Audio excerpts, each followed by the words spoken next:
नमस्कार विद्यार्थी मित्रांनो. विषय गणित भाग 2 या विषयाचे काही महत्त्वाचे गुणधर्म आणि सूत्र आपण ह्या व्हिडिओमध्ये पाहणार आहोत. आणि ह्या प्रकारचे जे गुणधर्म आहेत आणि सूत्र आहेत ना, यावरचीच उदाहरणं एक उदाहरण तुम्ही सोडवा. परीक्षेमध्ये तुम्हाला नक्कीच यश मिळेल. तर पाहूया आपण गणित भाग 2 मधील महत्त्वाचे गुणधर्म आणि सूत्र. पहिलं लेसन आहे समरूपता. समरूपतामध्ये सुरुवातीला तुम्हाला त्रिकोणांच्या क्षेत्रफळांचं गुणोत्तर आहे. दोन त्रिकोण क्षेत्रफळांचं गुणोत्तर हे त्यांच्या संगत पाया आणि उंची यांच्या गुणाकाराच्या गुणोत्तर एवढं असतं. त्यानंतर समान उंचीचे त्रिकोणांचे क्षेत्रफळ, समान पायांच्या त्रिकोणाचे क्षेत्रफळ, याचं एक उदाहरण बघा. त्यानंतर आहे प्रमाणाचे मूलभूत प्रमेय. प्रमाणाचे मूलभूत प्रमेय हे महत्त्वाचं प्रमेय आहे. तुम्हाला यावरचं एक उदाहरण नक्की तुम्ही सोडवा, परीक्षेमध्ये असणार आहे. त्यानंतर आहे कोन दुभाजकाचे प्रमेय. कोन दुभाजकाच्या प्रमेयाचे सुद्धा उदाहरण नक्की बघायचं आहे तुम्हाला. त्यानंतर आहे तुम्हाला त्रिकोणांची समरूपता. समरूपतेच्या कसोट्या आहेत त्याच्यामध्ये 3. त्या कसोट्यांवरचे तुम्हाला सिद्ध करावयाचे उदाहरणं येतात की 2 त्रिकोण समरूप आहेत सिद्ध करा. त्यावेळेला तुम्हाला ह्या कसोट्या वापराव्या लागतात. कोको, वाकोबा आणि बाबाबा कसोटी, ह्या 3 कसोट्या आहेत. त्यानंतर समरूप त्रिकोणाच्या संगत, जर 2 त्रिकोण समरूप असतील तर त्यांच्या संगत बाजू प्रमाणात असतात. हे बाजू काढण्यासाठी तुम्हाला गुणधर्म हा उपयोगी पडेल. त्यानंतर समरूप त्रिकोणांच्या क्षेत्रफळांचे प्रमेय आहे. जर 2 त्रिकोण समरूप असतील तर त्यांच्या क्षेत्रफळांचं गुणोत्तर हे त्यांच्या संगत बाजूंच्या वर्गांच्या गुणोत्तर एवढं असतं. त्यानंतर आहे पायथागोरसचे प्रमेय.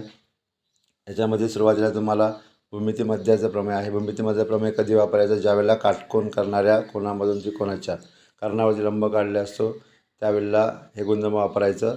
BD वर्ग बरोबर AD गुणिले DC या पद्धतीने त्या किमती दिलेल्या असतील ते किमती तुम्ही काढायच्या. त्यानंतर तुम्हाला आहे पायथागोरसचे प्रमेय. पायथागोरसचं प्रमेयसुद्धा इम्पॉर्टंट आहे. याच्यावरचं उदाहरण परीक्षेला नक्कीच असतं. कर्णाचा वर्ग हा उरल्या 2 बाजूंच्या वर्गांच्या बेरजी इतका असतो, त्याप्रमाणे ते 2 बाजूंचा वर्ग लिहायचा. त्यानंतर आहे तुम्हाला अपोलोनियसचे प्रमेय. ह्याच्यावरचं एक उदाहरण नक्की सोडवा. अपोलोनियसच्या प्रमेयावरचं जर आकृती पाहिली तुम्ही तर दोन्ही बाजू ज्या बाजू आहेत त्या बाजूनुसार करायचं. त्यानंतर आहे वर्तुळ प्रकरण.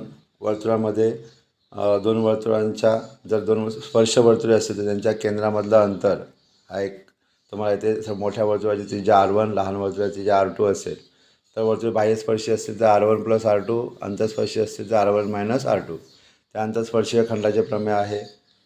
वर्तुळाच्या बाहेरील बिंदूतून काढलेल्या स्पर्शखंडांची लांबी कशी असते? समान असते किंवा एकरूप असते. त्यानुसार दोन्ही वर्तुळखंड AC आणि BC हे कसे असतात? एकरूप असतात किंवा समान लांबीचे असतात. त्यानंतर आहे तुम्हाला आंतरलिखित कोनाचे प्रमेय. आंतरलिखित कोनाचे प्रमेय हे सुद्धा परीक्षेसाठी महत्त्वाचं आहे. त्याच्यावरचं उदाहरण तुम्हाला असू शकतं की आंतरलिखित कोनाचं माप हे त्याने आंतरखंडित केलेल्या कंसाच्या मापाच्या निम्मे असतं. या प्रकारचा प्रश्न आहे. असं सोडवताना तुम्हाला हा प्रमेय आहे. हे सोडवताना तुम्हाला पहिला आधी कुठल्या कंसामध्ये कुठला कोन आंतरलिखित झाला आहे, जसं की इथे ACB हा कोन कंस ACBमध्ये आंतरलिखित झाला हे तुम्हाला लिहायचं असतं. आणि त्याने कुठला खंड आंतरखंडित केला आहे, कुठला कंस आंतरखंडित केलं आहे ते लिहायचं आहे, जसं की AXB केलेलं आहे. त्यानंतर मग ते सूत्र वापरायचं. त्यानंतर तुम्हाला अर्धवर्तुळाचे आंतरलिखित कोन. अर्धवर्तुळाचे आंतरलिखित कोन हा काटकोन असतो. तर व्यास दिला असेल, व्यासाच्या आतमध्ये जर एखादा आंतरलिखित होत असेल तर तो काटकोन असतो. ओके. त्यानंतर मग चक्रीय चौकोनाचे प्रमेय आहे. चक्रीय चौकोनाचं प्रमेयसुद्धा परीक्षेच्या दृष्टीने महत्त्वाचं आहे. या प्रकारचं उदाहरण नक्कीच तुम्ही सोडून ठेवा. चक्रीय चौकोनाचे सम्मुख कोन परस्परांचे पूरक कोन असतात. म्हणजे कोन A आणि कोन C यांची बेरीज 180, तसंच कोन B आणि कोन D या समोरासमोरी कोणांची बेरीज किती असणार? 180. त्यानंतर आहे जीवांच्या आंतरछेदनाचे प्रमेय. 2 जीवा परस्परांना वर्तुळाच्या अंतर्भागात छेदत असतील. ओके. तर अशा प्रकारे जर आलं तर गुणोत्तर लक्षात ठेवा. ह्याच्यामध्ये 2 प्रकार आहेत. एक साईड बाजू काढण्यासाठी म्हणजे ते जे विभाजन केले ते काढण्यासाठी येतं. त्यानंतर दुसरं कोन काढण्यासाठी येतं. हे दोन्ही पण गुणधर्म लक्षात ठेवा. AE गुणिले EB बरोबर CE गुणिले CD. त्यानंतर 2 जीवांच्या बाह्य छेदनाचे प्रमेय. ह्याच्यामध्ये पण 2 प्रकार आहेत. जर 2 जीवा परस्परांना वर्तुळाच्या बाह्य भागात छेदत असतील तर जे विभाजन होतं त्यांचं त्यांचं गुणोत्तर वेगळं आणि अँगलचं वेगळं आहे. AE गुणिले BE बरोबर CE गुणिले DE. आणि जर कोन काढायला आला AEC तर 1/2 मापकंस AC वजा BD, 2 कंसांचे वजाबाकीच्या निम्मा आणि आंतरछेदनामध्ये 2 कंसांच्या बेरजेच्या निम्मा असतो. नंतर आहे स्पर्शिका छेदिका रेषाखंडाचे प्रमेय. या स्पर्शिकेचा स्क्वेअर बरोबर छेदिकेचा गुणाकार येतो, म्हणजे AD वर्ग बरोबर AC पूर्ण गुणिले बाहेरचा भाग AB.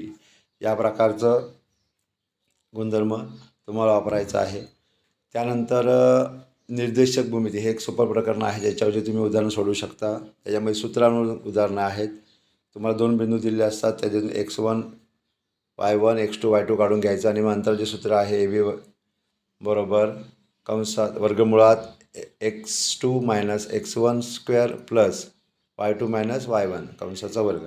यानंतर आहे तुम्हाला विभाजनाचे सूत्र. विभाजनाच्या सूत्राचं उदाहरणसुद्धा तुम्हाला येऊ शकतं. याच्यामध्ये x बरोबर mx2 plus nx1 upon m plus n आणि y बरोबर my2 plus ny1 upon m plus n.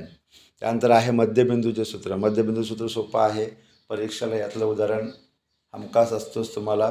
x बरोबर x1 plus x2 upon 2, y बरोबर y1 प्लस y2 अपॉन 2. नंतर मध्यगा संपात बिंदूचे सूत्र. त्याच्यात त्रिकोणाचे शिरोबिंदू दिले असतील म्हणा किंवा 3 बिंदू शिरोबिंदू दिले असतील, अशा प्रकारचं हे उदाहरण असतं.